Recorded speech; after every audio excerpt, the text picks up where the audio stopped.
Почнуваме со денешните актуелности. Штипскиот градоначалник Благој Бочварски ја почна постапката за формирање на солидарен фонд. Денеска одржана е првата седница на управниот одбор, кој ќе има за задача да го формира фондот како фондација, а средствата кои ќе се донираат ќе бидат доделувани на лица на кои им е потребно лекување во странство. Штипската локална власт ја формира солидарен фонд по случајот со 7-годишната Валерија Зафировска, која во Истанбул беше оперирана поради тумор на мозокот, се врати во училишната клупа. Ова девојче пред 3 месеци ги крена на нозе граѓаните и институциите, кога беа потребни околу 40.000 евра за итна операција. Средствата се собраа за неколку дена, а денеска почна постапката за формирањето на фондот. Периодот на собирање на донации беше многу тежок, неизвестен дали ќе ги собереме средствата. И сега со солидарниот фонд, мислам дека луѓето веќе нема да бидат во таква неизвестност, како што бевме ние. Новинари, советници, представници на невладиниот сектор се дел од управниот одбор на солидарниот фонд, кој ќе биде формиран како фондација. Овој фонд е токму за да помагаме на граѓани кои што имаат своји одредени болести. Впрочем, случајот го знаете со малата Валерија, кога целиот град стана на нозе, и тоа беше еден убав пример како штипјани покажаа солидарност, затоа овој фонд уште еднаш ќе покаже како треба да се обединиме околу еден ваков концепт, и затоа верувам дека, односно сакам да ги повикам сите наши сограѓани, веднаш после формирањето на овој фонд, вас медиумите да ги повикате повторно, да дадат свој придонес, своје учество на месечна основа или колку што сметаат дека е потребно да помогнат да го полниме овој фонд. Средствата кои ќе се соберат ќе бидат донирани на лица без разлика на возраста, на кои им е потребна итна операција во странство и не се покриени од фондот за здравство. За мамографски прегледи штипјанки ќе мора да патуваат до Кочани, Велес или Скопје. Новиот апарат кој болницата го доби пред 2 години, 4 месеци е надвор од функција. Од болницата ветуваат дека апаратот повторно ќе проработи, но откако од Јапонија ќе пристигне потребниот дел. Пациентките од Штип и Штипско повторно се приморани за мамографски преглед да патуваат до Кочани, Велес или Скопје. Дигиталниот мамограф што Штипската болница го доби пред 2 години е надвор од функција. Дека 4 месеци не работи, потврдува и директорот на болницата. Во ноември минатата година се расипала плоча, која сега треба да се набави од Јапонија. Откако ќе се дистрибуира потребниот дел, овластените сервисери ќе го отстранат дефектот, а до тогаш сите пациентки преку мој термин ќе се упатуваат до најблиската болница во Кочани. Инаку мамографот беше инсталиран во март 2016-та, а болницата го доби преку тендер на Министерството за здравство и чини 6,5 милиони денари. Во меѓувреме се очекува да отпочне тендерската постапка за сервисирање на ангиографот. Овие денови ќе почне тендерот, тоа е голема работа на нас, оставена на нас.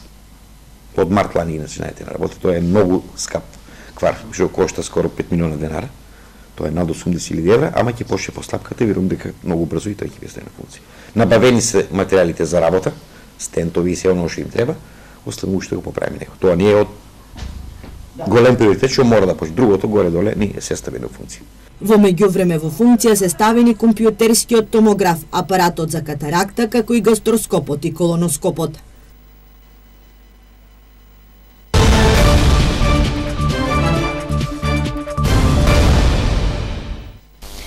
Насипна брана на реката Отиња е најдоброто решение, сметаат градежните експерти кои го имаа и првиот состанок со штипскиот градоначалник Благој Бочварски. За ревидирање на стариот проект, Министерството за земјоделство на Штип му додели 10 милиони денари.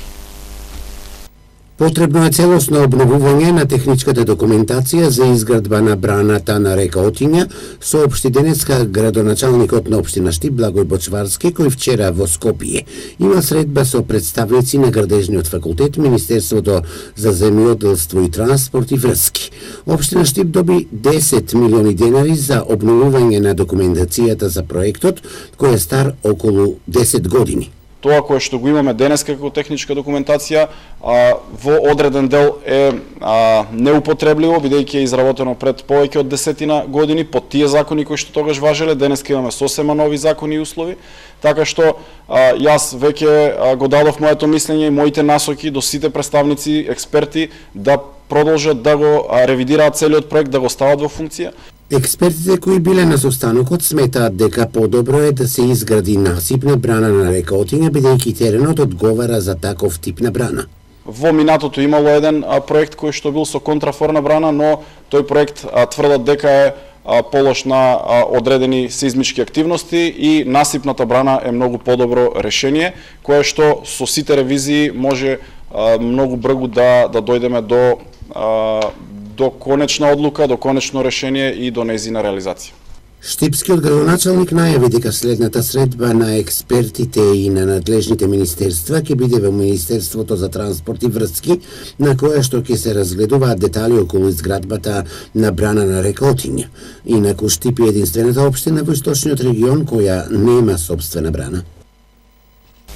Одиме се од другите актуелности. Министерот без ресор Зоран Шапорич денеска во посета на Виница.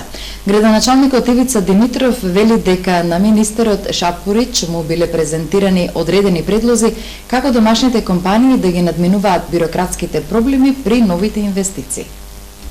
Разговаравме со министерот Шапорич за инвестирање на домашните компании. Воглавно разговаравме за тир зоните, разговаравме и за зоните кои што ги нуди нашата општина. Се надевам дека подобрата соработка со владата на Република Македонија ќе даде допринос за поголем број на инвестиции во нашата општина. Една таква инвестиција е најавена од страна на фабриката Мак Прогрес, надеваме дека бирократските процедури ќе ги поедноставиме и ние и законите кои што ги има во Република Македонија и во иднина овие работи ќе можеме многу побрзо и пократко да ги решаваме. Новите мерки содржат повеќе сегменти.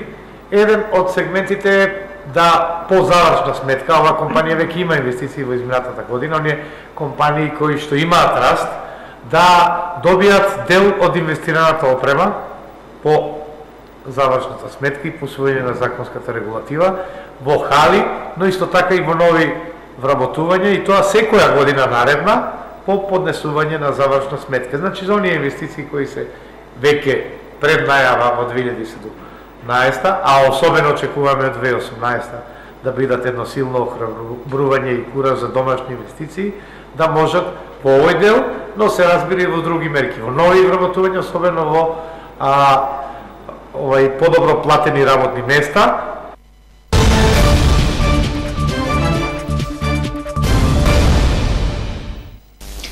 Денеска традиционално се закројуваат лозијата во чест на Свети Трифун, заштитникот на лозарите. Оние пак влюбените, односно младите, го прославуваат и католичкиот празник на љубовта Свети Валентин. Во секој случај, денешниот 14 февруари е ден и за вино и за љубов. Лозијата. Во повеќе краишта на Македонија на овој ден рано наутро се оди во црква, каде што попот пее молитва и се свети вода. Од оваа вода за која се верува дека со осветувањето ослободена од сите негативни демони и дека има лековите моки, луѓето земаат во шишиња и ги прскаат лозијата, при што го изведуваат и обредното закрување. Штипјанецот Методи Ефремов своето лозие го има 40 години во атарот на Новакова чешма и денес тој ги направи сите адети. Во неговата лозие очекува гости, ќе се пее, ќе се слави и ќе се наздравува. Секако се во чест на добар берекет и добар род на грозието. Новакова чешма, па 40 години ја го работам, купи си го тој, каде имаме тука ние пороро старо, ама татко ми го детоа на државата и сега во го купиме, јас си го купи, 40 години го работам и правиме ги сите адети тука. Тука колку се испил во издело, знае ли си? Чека се, Теја така една... Ако? Ово везна на силно другарите, па и нашите, и тука пријателови мои тука. Стално до вечер направиме весело, крај нема. Се најубаво да е. Ѓорги Михаилов е повикан како гостин кај Методи Ефремов. Заедно со тајфата ќе закружуваат, но исто така ќе пеат и ќе слават. Се го славим, јас сум пријател со другарот Методи, па повикан сам на гости денеска тука, денот да го минеме, убав ден, рад. Благослов да роде. Благослов да роде, да не биде колку ваја година мината година, нема ниша ваја година, нека биде. Дека колку има, толку се зајде да се пие да се јаде. Колку по просек варите вино ракија? Па просек 250 кила, зависи некој шпатен на година, и 400 и 300 вино по 780 кила за домашни потреби, и тоа е. И кога сме веќе кај лозјето, во Македонија има 88 милиони пенушки засадени на површина од над 23.000 хектари. Се произведуваат 78,5 милиони литри вино на точење и 28,05 милиони литри во шишиња. Денес се слави празникот на виното, но исто така се одбележува и католичкиот празник посветен на љубовта. Овој празник се повеќе младите го чествуваат, си подаруваат и си посакуваат убави желби за вечна љубов. Австриската фирма Штрабак е фирма што ќе го гради експресниот пат Штип-Радовиш. За најповолен изведувач на градежните работи е избрана на меѓународниот тендер организиран од Европската банка за обнова и развој. Компанијата од Австрија доставила најниска понуда за изградба на патниот правец во должина од 23,5 км. На меѓународниот тендер учествувале и 4 други компании и конзорциуми. Изведбата на експресниот пат Штип-Радовиш треба да заврши во рок од 36 месеци. Станува збор за целосно нова траса на потегот од селото Софилари до клучката Бучим, за кој се обезбедени финансиски средства преку подигнатиот кредит од Европската банка за обнова и развој. Идниот изведувач на градежните работи ќе има опврска да го одржува патниот правец од клучката Три Чешми до клучката Радовиш во период од 5 години.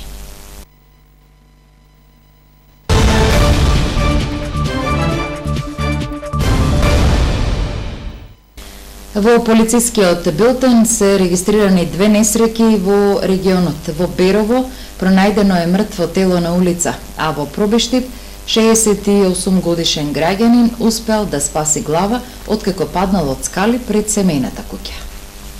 Заврши потрагата по 75 годишниот беровец кој на 10 февруари беше пријавен за исчезнат. Исчезнатиот вчера, околу 9 часот е пронајден починат на улицата Дамјан Груев во Берово. Од МВР соопштуваат дека е извршен увид на местото на настанот, а телото на починатиот е предадено на семејството. Билтенот на полицијата бележи и бизарна несреќа што се случила вчера околу 23 часот во Пробиштип. Во полицијата било пријавено дека 68 годишен пробиштипјанец паднал од скали пред семејната куќа, при што се здобил со тешки телесни повреди. Со скршеници на черепот бил пренесен во Штипската клиничка болница. Пред минутите за спорт и оваа вест. Црвено знаменце ќе алармира дека јавната набавка е коруптивна, ќе има системска контрола, а поголемите набавки ќе бидат подлежни на претходна контрола од Бирото за јавни набавки. Ова е предвидено во нацрт текстот на новиот закон за јавни набавки кој денеска беше презентиран пред бизнис заедницата. Министерот за финансии Драган Тевдовски на денешната презентација рече дека целта на новиот закон е да обезбеди полесна постапка за јавни набавки, контрола и поголема транспарентност. Во согласно со европските правила и практика, новиот закон дава можност покрај цената да се вреднува и квалитетот. Тевдовски појасни дека електронските аукции остануваат конзистентно со европските правила и практика, но се стеснува употребата на негативните референци кои ги побара деловната заедница и увидните слабости од досегашната практика. Олеснување за дел од институциите, градинките, училиштата е тоа што се зголемуваат праговите за примена на законот од 500 на 1000 евра и се разјаснува начинот на вршење на малите набавки.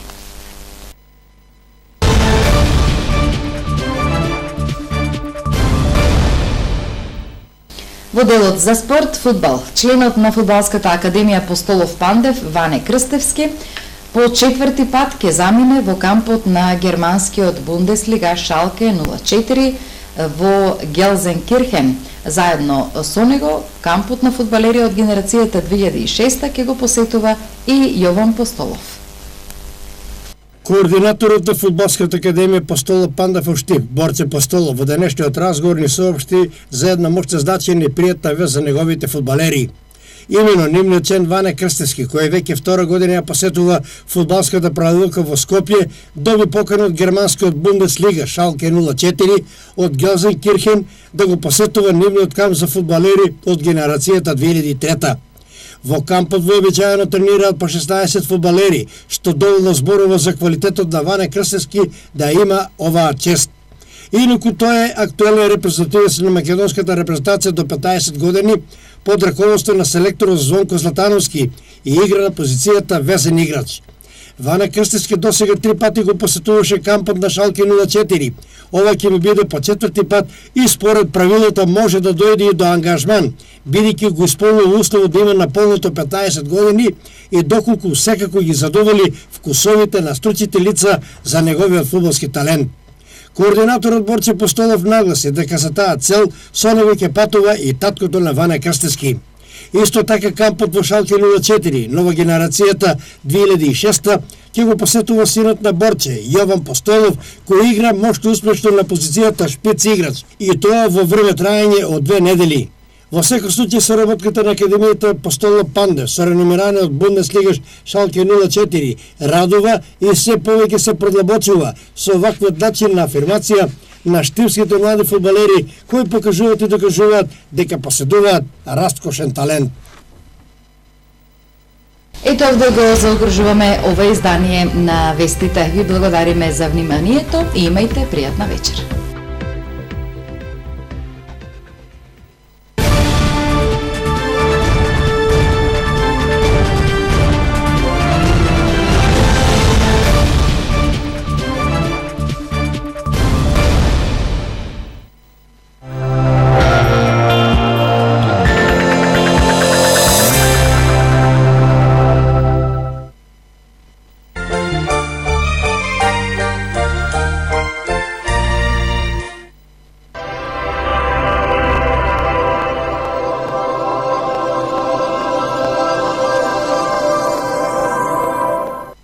Пристигна најновата колекција на Бергала есен-зима 2017-2018. Бидете во тренд. Изберете го најдоброто од богатиот асортиман на акционерското друштво Бергала.